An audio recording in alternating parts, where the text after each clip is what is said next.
Episode 4 of Territory begins with Graham in jail.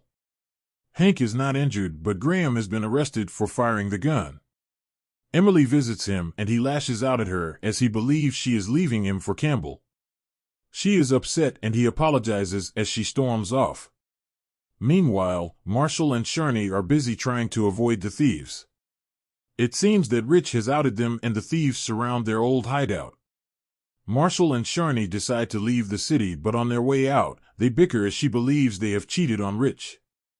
Marshall doesn't regret the almost kiss as he shares he loves her. He claims he only stuck around for her, which upsets her as she hits him. He is distracted and the truck crashes.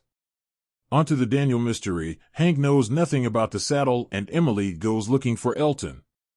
Believing that she has left, Colin tries to chase away Susie, but she refuses as she points out she's the only one looking after the cattle. Elsewhere, Nolan complains to Bryce about his car and the older man decides to flog Detsy as punishment. That is not what Nolan wants, and an annoyed Bryce simply hands over Detsy to him to do what he sees fit. Nolan is also surprised to see that Sandra is dealing with Keeley and the Aboriginal community. He heads back to his station, Lagan Downs, and sees that Sandra has messed with him. As part of their deal, she was supposed to provide him with the cattle. However, she gives him underfed ones and tells him to prove his worth as a drover. Back to the crash, Marshall and Sharney see that they are being chased by helicopters and trucks, and they hide in a cave. They end up sharing their feelings as Sharney confides that she too felt something from the beginning. They kiss and end up sleeping together. As for Graham, he sees that his cellmate is the drunk Morgan who gets his buzz from liquid soap. Prison is not kind as Graham goes through withdrawal and picks fights with the inmates. However, Morgan is kind to him, giving him his blanket and reading to him. Sandra continues to scheme against the Lawsons and is shocked when she learns her son is dating Susie Lawson. She pretends to hide her disdain by hyping up Susie and putting down her family members who are all criminals. Laki is not deterred as he sees through her and knows she wants Marianne. He ends up joking that maybe she will get it if he marries Susie, and it seems she is contemplating the idea. Nolan tries to mentor Detsy once more, giving him a calf to take care of. The next day, he is angry to see the boy asleep and threatens to kill the calf. However, Detsy points out that he has been feeding and taking care of the calf without being told, and Nolan is impressed. As for our new couple, they come across several skeletons at the back of the cave. They are still on Lawson land, and Sharney is upset as she believes the Lawsons killed the cave skeletons. They are interrupted by the thieves who have surrounded them. A shootout takes place and Sharney is forced to kill a man. Marshall takes his phone and calls Emily for help. She goes back to Marianne and takes a helicopter to reach the kids.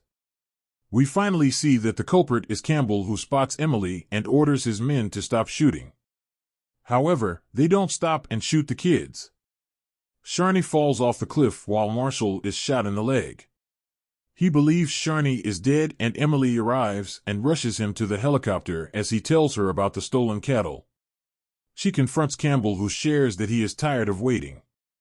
He will give her everything including the stolen cattle back, but he cannot stand idle anymore. She refuses to join him and is about to leave when he reveals that Sharney is alive. She doesn't want her near Marshall and tells Campbell to patch her up and send her away. She takes Marshall home and reminds Colin of their deal. But she points out that it is up to Marshall if he wants to stay. Meanwhile, Campbell hospitalizes Sharney and pays her to leave. But the nail in the coffin is his claim that Marshall never cared to check on her, making her believe he abandoned her. Back at Marianne, Colin approaches Marshall and concedes that if he wants to leave, he can do so. Reminded of the cave skeletons and wanting to change the station's history, Marshall agrees to stay. Colin has a sweet moment with his other grandkid as well, as he begrudgingly accepts that Susie did well with the bulls. He is also impressed as she ropes in Laki to round the bulls as she shares they need fresh blood. Graham finally catches Morgan paying off the guards for more liquid soap. Watching him, Morgan decides to goad him, shoving the soap in his face. This angers Graham, who empties the liquid soap and beats up Morgan. However, Morgan claims that Graham is just like him and he can never get away from his addiction. Next, we have Susie, who is having the time of her life with Laki. As they sit by a waterfall, he tells her how his mother is impressed with her despite her family. She is confused, and he recites what Sandra had said about her family being criminals. She is upset, and he makes it worse by declaring that Sandra is just being careful as they are rich and cannot date gold diggers. Obviously the wrong thing to say, Susie points out that she too comes from money, but the difference is that her family cares for the land. Angry, she walks back home. At the end of Territory Episode 4, Emily finally finds Elton. She sees that he also has Daniel's horse and asks if he saw who orchestrated the whole thing. He says yes and states that it was Emily herself. Fine, the Netflix show is finally entertaining. We can forgive the slow beginning now that there is all this drama going on in Territory Episode 4. Sandra and Campbell are definitely creating problems for the Lawsons, and it seems Nolan and Sharni are caught in the crossfire. Along with the situational drama, there is a whole lot of character exploration as well, with the way we see Marshall accepting his place, Graham trying to fight his addiction, and Susie standing up for herself. The highlight, of course, is Emily's reveal, as we had an inkling that she had a selfish agenda from the start.